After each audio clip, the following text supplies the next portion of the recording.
I get a lot of hoopers, bro, a lot of ex-athletes that look up to that.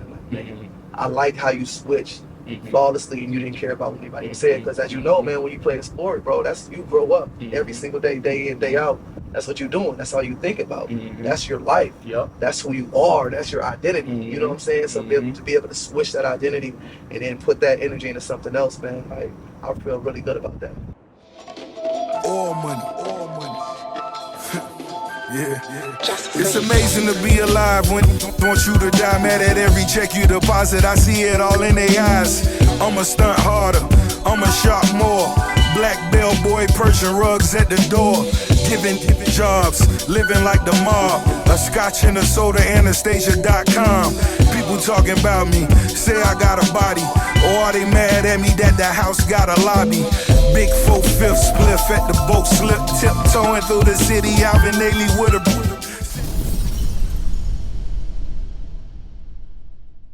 Without further ado, man, welcome back to Prolific Conversations anyways, man. And without further ado, man, internationally known rapper, you know, a guy I admire deeply, part of the 4P back in the early 2000s, Henry High School, legendary Coach Lawrence McKenzie Sr. as well.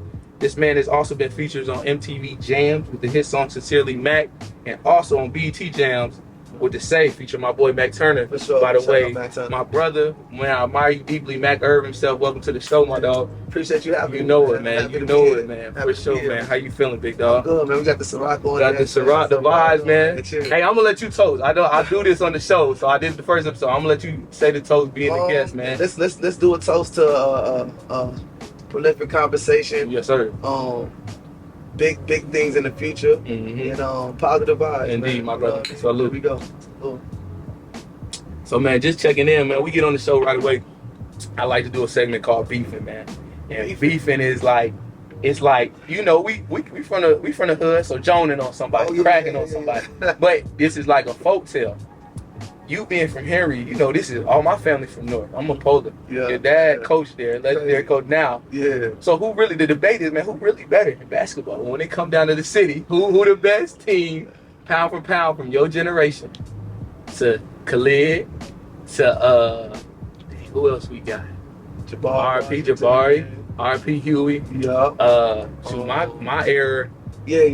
North wasn't really ours after that. North was kind of trash.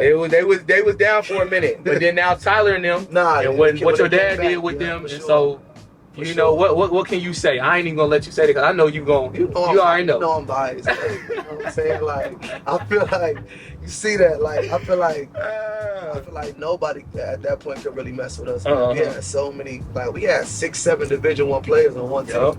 Like before you even seen any of that. You know what I'm saying? Like in the city, and we played everybody from in-state to out-of-state, 3A to 4A. You know, that a lot of times like, oh, y'all 3A, but we beat everybody in the 4A too. You know what I'm saying? But during my time at Henry, I was 6-2 versus them. Okay. You know what I'm saying? So them games were sold out too. Yeah, them was crazy. They had to move it to the Target Center. Man, I remember. So crazy. I remember. But literally, if you ain't show up for the freshman game, like you wasn't getting in. And I'm talking about at the freshman game, the line was 2 blocks around the corner. Packed. And I tell people all the time, like in life, man, if you could make it through those moments or shine and stand out in those moments, what can't you do? Everything else is easy. For sure. Like, you know what I'm saying? Yeah. That's the whole hood watching you. Indeed. And we was shorties, bro, and y'all was our idols, man. Like, man, I tell niggas, like, really, man, it was AI and Kobe and them, but when you come from Minneapolis, everybody play basketball. You grow up with that feel. You feel me? And so just watching you, Kevin Henderson, Big Jane, Bear. I grew up around them. Cam Taylor, all of them, man. So it's JG, B Smith, all of that, man. Stephen Neal. It's that, man. It's mad love, and so. A lot of these cats, I pay homage to that. And that's what we're going to get into later about the respect factor, how the city is now and how it changed. You know, a lot of the OGs have left, and even you guys have gone and did what you did, and so the atmosphere has changed. But we're going to get into that, man. But we're going to get right into, you know, you got the concert coming up in a couple of days. How you feeling with that, man? I'm excited. I was just telling her on the way up that I'm excited. I've been running around like crazy, like handling business. You know what I learned, man? I always compare everything I do. I just compare it right back to sports. I think sports is a microcosm of life, and it's like my junior and my senior year. Like my junior year, like when I was playing, we had this third state championship. I had a whole bunch of really, really good players around me, and they was older than me. You know, these guys that came over with me when I was playing. And, you know, I averaged 15 points and 8 assists. Like nothing for no crazy numbers, but if I had to step up at the end of the game, I would step up at the end of the game. My senior year, it changed. A lot of the guys that were like known for being players, TPs, Eric Knight, Terrell Sled, Charles Clark, they all graduated. It was like me, and then I had Calvin Walls, I had Walt Powers, I had Steve, I had Brandon Smith, but they was younger. And my role changed. We lost 3 out of our 4 first games. And I was like, damn, I gotta do more. You know what I mean? And I'm at that point in my career now where it's like, oh, it's time to do more. You know what I'm saying? So I'll compare to the same thing. Like, oh, you did it before?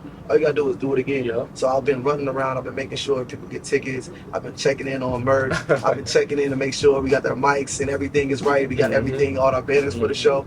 But I'm excited about it. It's gonna be lit. Indeed, because people don't know, man. You've been in the game now with music for what, 10 plus? It's going on 10. Yeah, man. So you a vet. This ain't nothing new to you. They call me OG now. For sure, man. I remember when I first started making the music, and you know, people kind of, you know, they didn't understand, know how to take it. Like, hold up. And I understand that, especially being a basketball player that I was. But you know, at that point, I was just like, man, I don't care about what nobody thinks. You know, me losing basketball made me feel that way, like, bro, like, and not being able to play, it made me feel like, well, I care about what anybody else thinks, bro. Life is short. You know what I'm saying? You got to do what you want to do, and that's kind of been my mindset ever since. And I think people have like halfway through, they kind of caught on. It was like, yo, okay, he's serious about it, and he can really do something with it. True. And I get a lot of hoopers, bro, a lot of ex-athletes that look up to that. I like how you switch flawlessly and you didn't care about what anybody said. Because as you know, man, when you play a sport, bro, that's you grow up every single day, day in, day out. That's what you're doing. That's all you think about. That's your life. That's who you are. That's your identity. You know what I'm saying? So to be able to switch that identity and then put that energy into something else, man, like, I feel really good about that. I was gonna ask you that right away. You just hit it on the nail. You know, transitioning from that sports grind. I talk a lot. This is a common thing because I usually get former athletes now in a different profession. Might be a trainer. Might have a clothing line. Might be in a business and this or that. You know, but it's the same grind. You feel me? For sure. It ain't nothing different, and it's easier. I tell them because there ain't no physical. Think about them hours. You feel me? The body and everything that go into that. I tell people that, like, if you would have known what we was doing over at what's the Hockey Mariucci, bro, we got 45-pound plates, bro. We running up each stair, then go to the next one and run down. Now we run up each stair, like that's nothing, bro. Like I be telling people, like, it's literally nothing. Like, so if I find myself complaining, I always think about, like, bro, it's just a mental thing now. It's just fighting through that spot. So So you know, this been the first concert a while back at the crib too. And then a little bit, you know, since you know what we've been going with the pandemic. How were you during that period, man? You and the family was good, and the family was locked great, in, man. I appreciate you asking that. The family was good. It really gave me a chance. I feel like it kind of changed my life, man. Like, you know, where I had time to kind of sit with myself and then, you know, and figure out like what I want to do with my project. The breakthrough, man. I would say 80% of the breakthrough was made.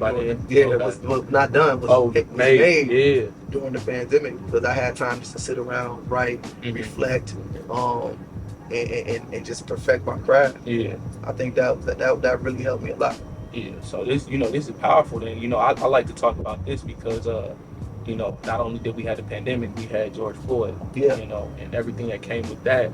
I know, you know, I just want to skip to that right away, and then we won't get to the other part about you. But you know, I'd be remorse if I didn't share that. Being a brother, being a black man, 100%. And being from here. And you got people in the industry that you know, friends, and you know, on your label or whatever, come to you like, Mac, you see what's going on in your city, man. Like, how did that make you feel? Sad, honestly, because it keeps happening. Every time I was in it, or you know, I marched with Philando, Jamar Clark. I was down there, performed. Philando performed at Philando's just his anniversary. I performed after he was killed. And then with George Floyd, it was to me, it was just like, man, what's going on in Minnesota? Like, why does this keep happening here? And after I was sad, seeing everybody come together the way they came together, seeing the change that it made, seeing the impact that it made, that made me happy. That made me excited about the future. And I think this was the one thing, or the one time where people didn't look like us, and maybe didn't take the time to understand us. Looked and said, oh, okay, something's wrong.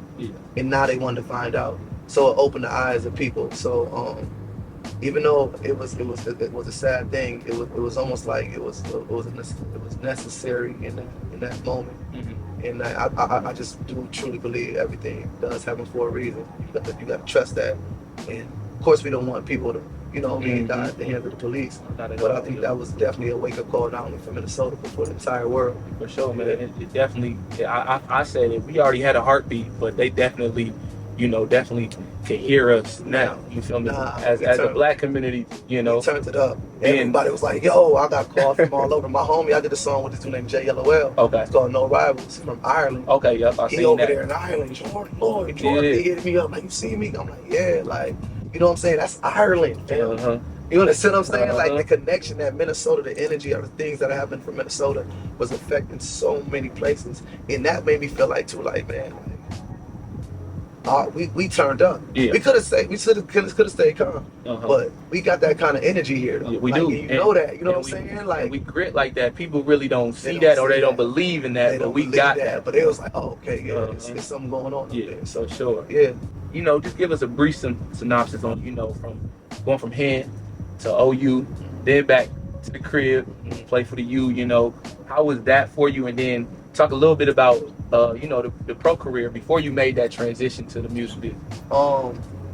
Henry to Oklahoma was an eye-opening experience.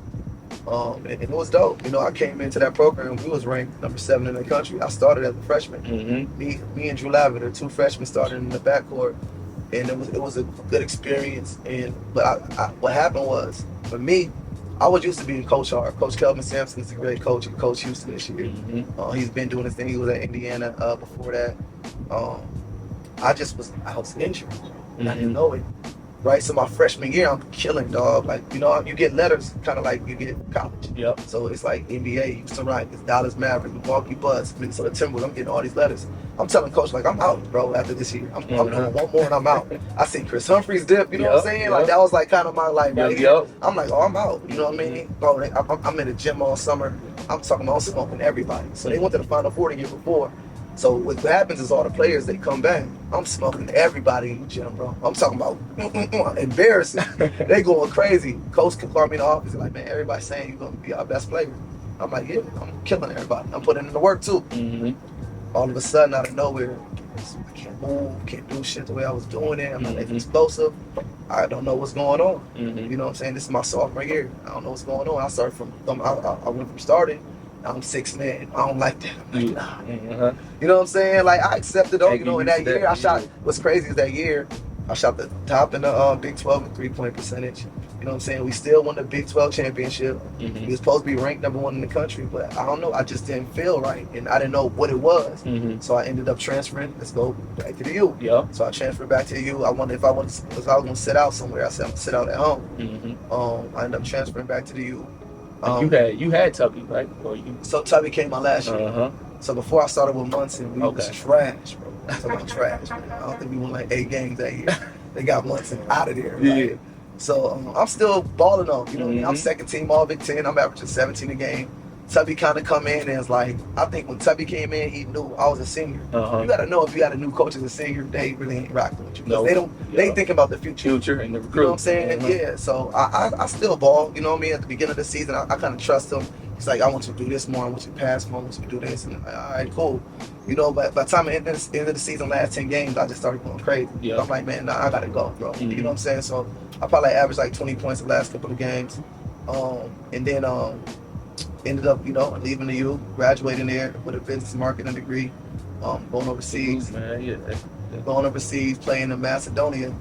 And it's funny is because, like, who knows, like, I don't even know what that was. Like, you know what I mean? I had no idea where I was going. Like, it's like right under Greece. It's Eastern Europe. It's like kind of by, like, it's where Yugoslavia was, it once was. And they broke up, and it's like Serbia, and it's like Bulgaria, Greece. It's like right around in that area. And it was just It was vibe, huh? It was. I ain't gonna say that.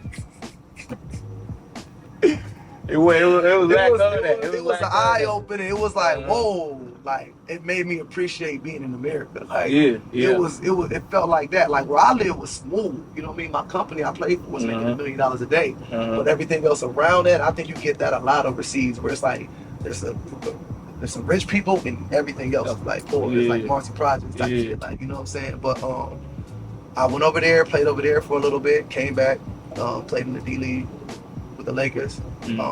Still don't know what's going on with me like that. You know what I'm saying? Still don't know what's going on. I just know I'm not the same player. Yeah. But I'm like, nigga, I played against him, and I killed him. Like, what's going on with me, man? So the D League was a great experience because I got to play in Los Angeles. And that's the only place where the team played at the same arena as the NBA team. Okay. So we played at Staples Center. I got to see Kobe, bro. Like, rest in peace, Kobe Bryant. Yeah. Me and my dude Jabbar, shake hands with them, Magic Johnson, Phil Jackson. Like, these dudes I'm seeing every day. You know, same practice facility, same playing facility. So, same arena. And I'm seeing them every day. And I had that experience. But at a point, basketball, the thing that I loved was like, it wasn't fulfilling me because I couldn't do it at 100%. So I was like, yo, what's going on? They're like, no, you good. I'm like, nigga, I'm averaging 8 points a game. Yeah. I don't average 8 points a game. You're like, nah, you playing. I said, bro, listen, I had to go to, they kept doing like physical therapy. Like, just get physical therapy. I said, listen, I'm not coming to practice until I get me an MRI. I just said one day, like, I'm not coming. And it's like, all right, we're going to get you an MRI. I go to get the MRI, and they're like, yo, you tore your hip labrum soon. Hip labrum is basically what keeps your hip joint in there. Okay. Yeah, so I didn't even know that, fam. I didn't know. That's why I wanted you to mention it, because you shared on the intro of the breakthrough. And I was gonna say, if you go back and listen to the intro, you can kind of hear the exact process of what happened. Okay. And how he was like, I don't even know he was playing. Yeah. For the last, you should have got this surgery 6 years ago. And from there, I had an opportunity to play in Germany.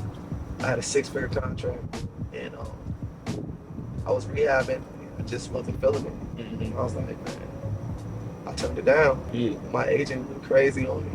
You know, they get paid right away. You know, as soon as you sign. And I was like, man, I'm not gonna go over there. It's like, I'm not gonna actually be able to play and be 100. I love the game so much.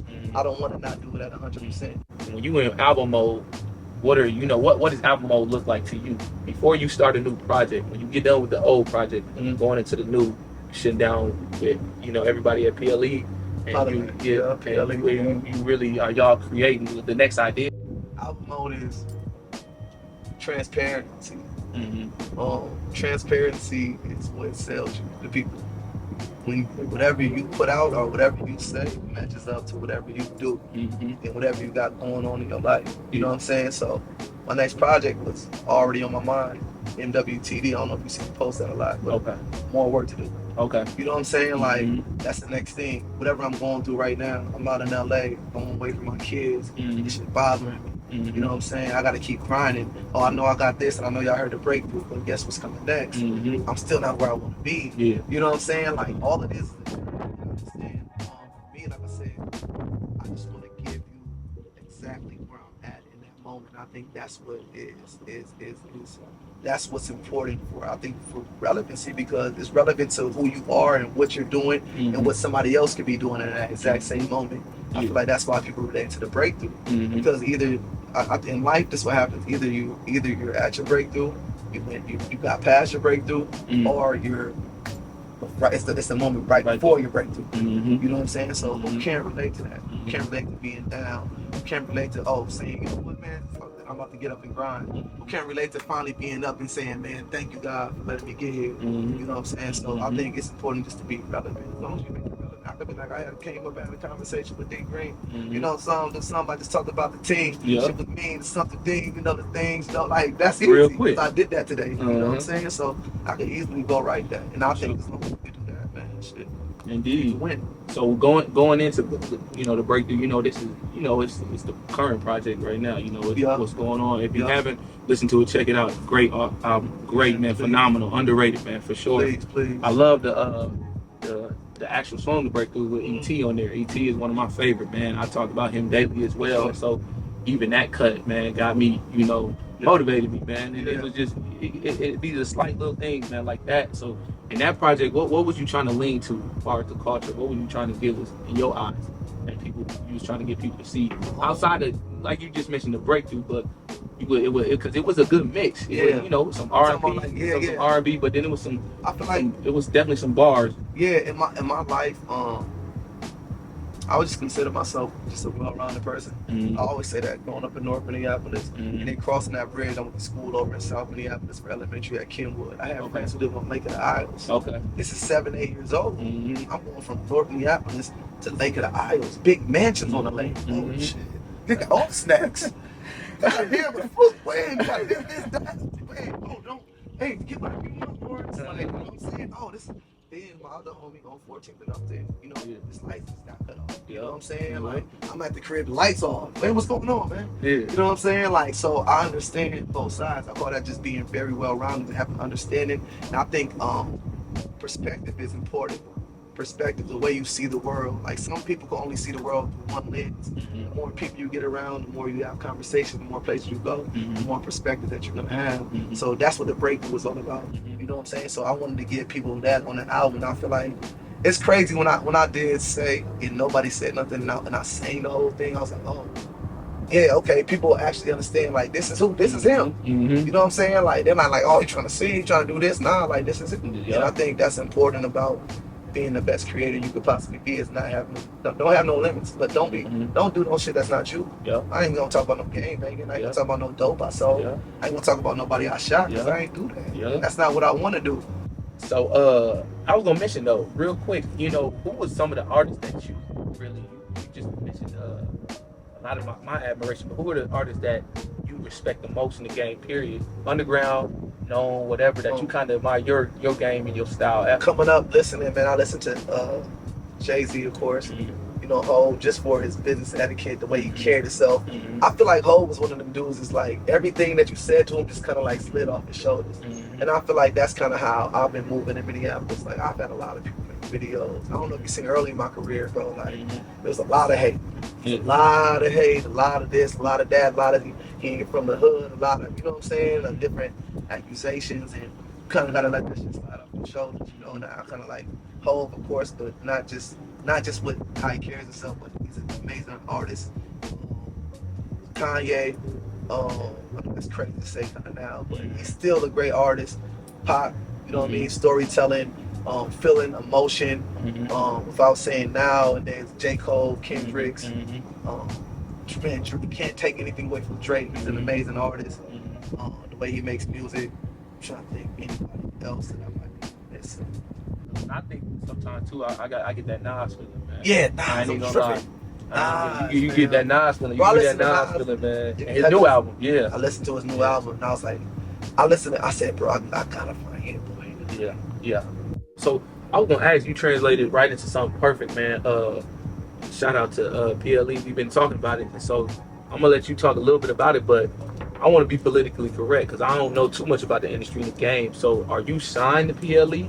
That's mine. That's yours? Yeah. Okay. Pot of Life is mine. So you're independent though? I'm independent. So okay. Yep. So Pot of Life is mine. If somebody was to sign me, they can sign back Herb. They can't have Pot of Life though. You know what I'm saying? So I was, and anything does happen that way, I will always still have Pot of Life as my own entity. You know what I'm saying? And eventually I'm definitely looking at, you know what I mean, sign artists, but I just want to be able to do it the right way. I'm not gonna have you just under me, just be under me. I'm not gonna do nothing with you. I want to have the resources. I want to have, you know what I'm saying? I want to be able to do things with you. But there's definitely artists out there that I rock with that I would definitely want to give a chance. And I feel like that's what I work for.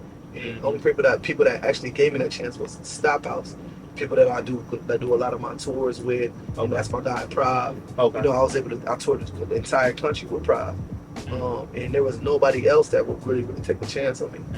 And I think Minneapolis, I feel like that's the only thing we're missing. Atlanta got the guys where it's like Gucci is gonna put the Migos and put them to the studio, the QC, and then Young Thug saw Lil Baby and said, "Come here." Like, all we gotta do is bring each other up. The talent's here. But if y'all leave and never come back and never rock with us, from producers to anybody, then how we going? We just slept on. We great music historically, far as R&B and everything. Historically, man, this is a city that people is coming to support me.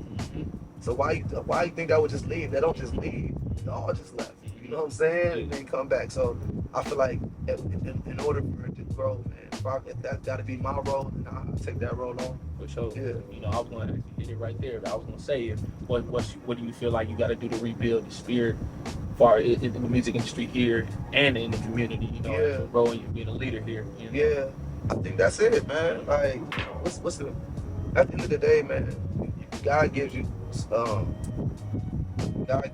charisma or this leadership ability because of what you can do, not only for yourself.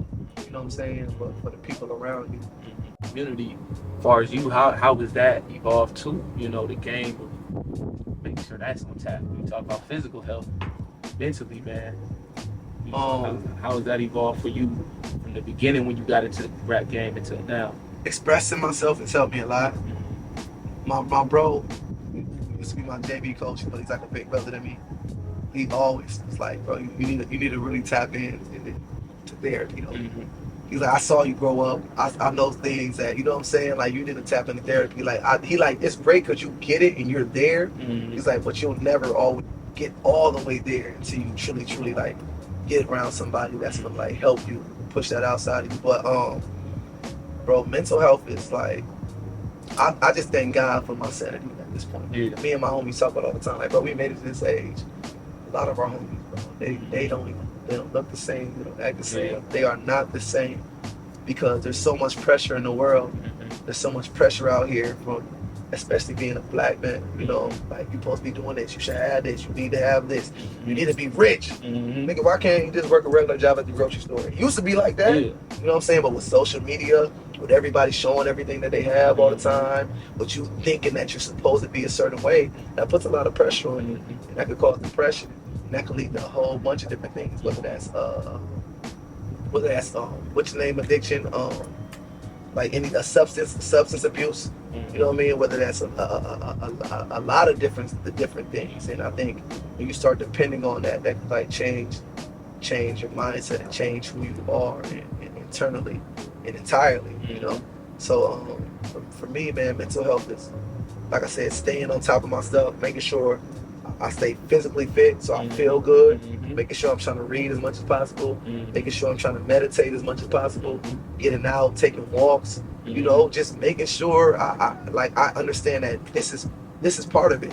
Not just going to work and being on the hustle, but taking care of myself. I think most people are on the move so much or don't take the time to study and have to understand, hey, this is real. Yeah. Bro, I'm going crazy. That's a real thing. You could go crazy. So sit back, and when you feel that some stress, make sure you take time to relax. Make sure you take time to meditate.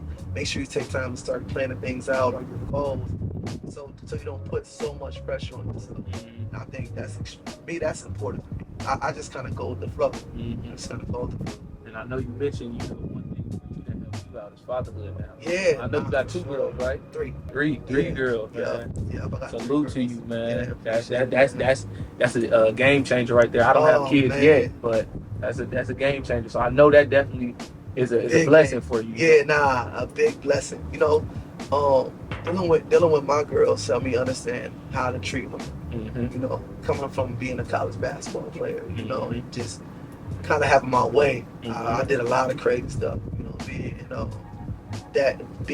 Finally having girls and understand, like, oh, I'm somebody's dad. Like that was somebody's daughter. Yeah. You know what I'm saying? Like, and I understand the world is going to be the world. You know, so I just teach my daughters how to react and how to move, and I feel like I want to be as transparent as possible as a parent.